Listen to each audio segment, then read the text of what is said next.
Story के अनुसार film स्वदेश का विश्लेषण। नमस्कार दोस्तों, अगर जॉन टर्बी की किताब द एनाटॉमी ऑफ स्टोरी को किसी भारतीय फिल्म के माध्यम से समझना हो तो स्वदेश एक बेहतरीन उदाहरण है। टर्बी का मानना है कि एक महान कहानी केवल घटनाओं का क्रम नहीं होती, बल्कि एक इंसान के आंतरिक परिवर्तन की यात्रा होती है, और स्वदेश इसी परिवर्तन की कहानी है। वीकनेसेस एंड नीड, कमज़ोरी और ज़रूरत। टर्बी के अनुसार हर नायक के अंदर एक कमज़ोरी होती है जो उसे पूर्ण जीवन जीने से रोकती है। फिल्म की शुरुआत में मोहन भार्गव एक सफल वैज्ञानिक है जो नासा में काम करता है। उसके पास अच्छी नौकरी है, सम्मान है और सुविधाएं हैं, लेकिन उसकी सबसे बड़ी कमज़ोरी है कि वह अपने समाज और अपनी जड़ों से कटा हुआ है। वह भारत को केवल एक भावनात्मक स्मृति के रूप में देखता है, जिम्मेदारी के रूप में नहीं। उसकी आंतरिक ज़रूरत अपने लोगों से दोबारा जुड़ना और यह समझना कि उसकी प्रतिभा केवल उसके लिए नहीं बल्कि समाज के लिए भी है। डिज़ायर, बाहरी लक्ष्य। कहानी में हर नायक कुछ चाहता है। मोहन का शुरुआती लक्ष्य बहुत सरल है। वह भारत आता है अपनी बचपन की देखभाल करने वाली कावेरी अम्मा को अमेरिका ले जाने के लिए। यही उसका बाहरी लक्ष्य है। लेकिन टर्बी कहते हैं कि कहानी आगे बढ़ने के साथ नायक का लक्ष्य बदल सकता है, और यही स्वदेश ये फिल्म में हम देख सकते हैं। ओपोनेंट, विरोधी शक्ति। स्वदेश में कोई पारंपरिक खलनायक नहीं है। टर्बी कहते हैं कि कई महान कहानियों में विरोधी व्यक्ति नहीं बल्कि एक व्यवस्था, सिस्टम या विचारधारा होती है। एक फिल्म में विरोधी शक्तियाँ क्या है? इस फिल्म में विरोधी शक्तियाँ क्या है? गरीबी, जातीयवाद, अशिक्षा, ग्रामीण पिछड़ापन, लोगों की निराशा, और सबसे बड़ा विरोधी है मोहन का अपना आरामदायक जीवन। उसे तय करना है कि वह सुविधा चुनेगा या जिम्मेदारी। प्लान, योजना।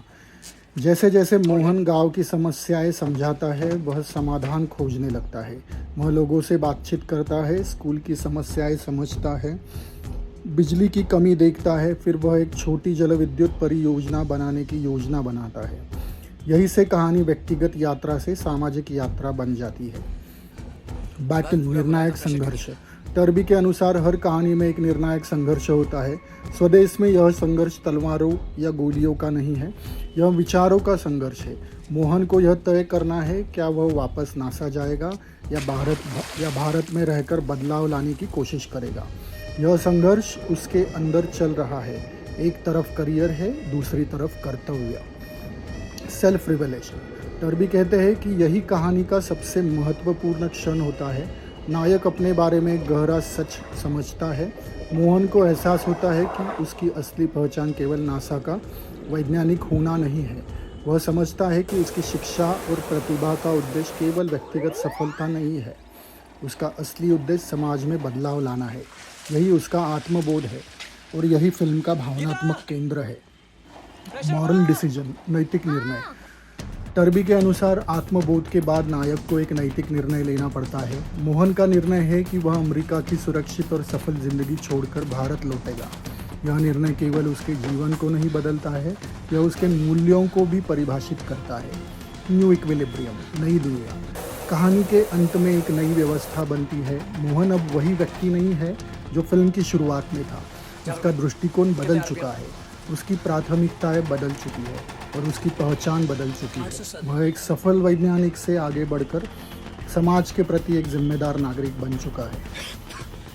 स्वदेश का टर्बी स्टोरी स्ट्रक्चर। वीकनेसेस, अपनी जड़ों और समाज से कटाव। नीड, सामाजिक जिम्मेदारी को समझना। डिज़ायर, कावेरी अम्मा को अमेरिका ले जाना। ओपोनेंट, सामाजिक समस्याएं और व्यक्तिगत सुविधा। प्लान, गांव की समस्याओं का समाधान खोजना। बैटल, करियर बनाम कर्तव्य। सेल्फ रिवेलेशन, असली सफलता समाज की सेवा में है। मॉरल डिसीजन, भारत लौटने का निर्णय। न्यू इक्विलिब्रियम, बदला हुआ मोहन और नई जीवन दिशा। निष्कर्ष। टर्बी कहते हैं एक महान कहानी वह है जिसमें नायक दुनिया को बदलने निकलता है, लेकिन अंत में सबसे बड़ा बदलाव उसके भीतर होता है। स्वदेश इसी सिद्धांत का एक उत्कृष्ट उदाहरण है। ऊपरी तौर पर यह एक वैज्ञानिक की अपने देश वापसी की कहानी है, लेकिन गहराई में यह पहचान, जिम्मेदारी और आत्मबोध की कहानी है। और यही कारण है कि स्वदेश आज भी भारतीय सिनेमा की सबसे प्रेरणादायक फिल्मों में से गिनी जाती है।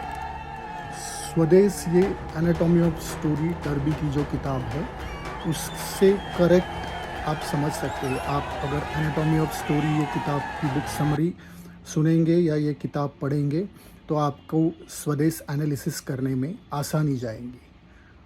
फिर मिलते हैं अगले चैप्टर में एनाटॉमी ऑफ स्टोरी के अनुसार फिल्म लगान के विश्लेषण में। तब तक के लिए धन्यवाद।